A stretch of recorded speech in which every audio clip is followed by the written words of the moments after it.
Welcome to Fasman Jones 5-minute reviews.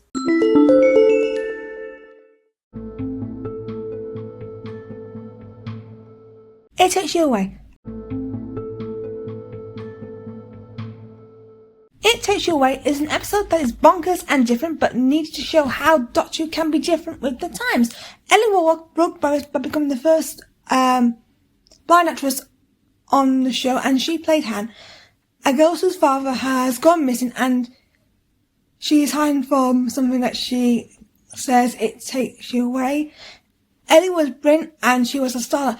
Also, she did an interview before the episode, so I recommend checking that out because Ellie is a fantastic actress.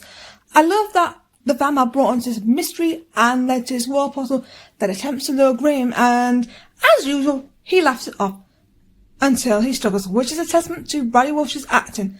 He's a comedian, but Bradley was always consistent at the emotional storylines, which I think is why he stands out in a good way. Ed Hime wrote a story that is tackling grief, and it takes over characters like Han's dad Eric, played brilliant by Christian Rubik, and of course Graham, both suffering from the loss of their wives, Trina and Grace. I'm still sad about Grace's death.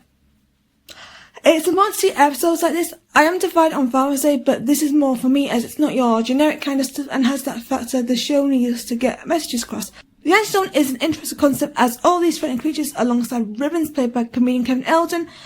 Ribbons makes the film mistake after nearly threatening Graham, and Nat gets him caught by the Fresh Moths, which is a moment, and I like that there is karma for not listening to the Doctor about the Fresh Moths, and she's right on that, which were very interesting creatures. Ribbons, to me, is a good character representing life in the Anti-Zone and is still savage and threatening. Julie Ricker slays it yet again. This is her story to tell. It's a crazy one, and the moment she takes charge, her annoyance with the boys, falling victim to the sort of, is so important as it's understandable, but she's right, and they're struggling to accept that their wives are not real, which is important. I gotta give some love for Lisa Stock and Shamji Clark for playing the sort of versions of Grace and Trina as it tackled grief in an understandable way. The men want to accept their wives are real, but Han has already accepted the death of her mother, and Yasmin Khan has seen Grace's death. So, since they both accept it, they are rejected back into the Anti-Zone, shaping the way out of this mirror world. What I appreciate is that it focuses on Eric and Graham refusing to accept the truth that their wives aren't real. I don't think Tosin Cole gets enough credit, as this episode sees Ryan Sinclair struggle to understand Han. He ends up making her distrust him, which I can understand why, because he does struggle with interactions. I am the same, so I can relate to Ryan and understand why he is feeling like that, and it's important to see that. I like that the Doctor is willing to stay, so Eric goes back, so she can talk to Sarah alone, and then this leads to one of the most bonkers scenes of all time, where the Doctor talks to a frog that talks like Grace. Yes, it's true. This scene's beautiful, and the way that the Doctor managed to convince the Star Trek to send her back, and she says all these amazing things, and then Grace Frog says, I miss it all, and all that.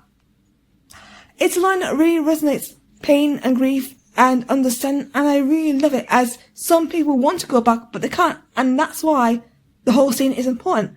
Manic Girl may have not had a main role this time, but she is brilliant. Remember, Yaz is a slow burn character. She is superb. I like her loyalty to friends. She is the ultimate BFF, in my honest opinion. The ending is brilliant. I love that Eric learns from mistakes and takes Ham back to Oslo, and they can continue their lives. On a promising development for the Sinclair O'Brien clan, which I'm happy about, Ryan is starting to accept Graham as his granddad. I like the fact that Ryan's starting to accept Graham, and this ends up causing more positive relations between the granddad and grandson. The whole story is solid, and I'm glad that Doctor Who took the challenge of an episode based on grief and embracing moving on and continuing life, but still keeping their loved ones in their memories.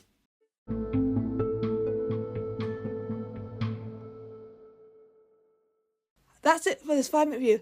Please like this review and subscribe to the podcast channel to keep up to date with all the latest content. Thank you for listening to Fasman Jones, and I'll see you next time. Goodbye, everyone.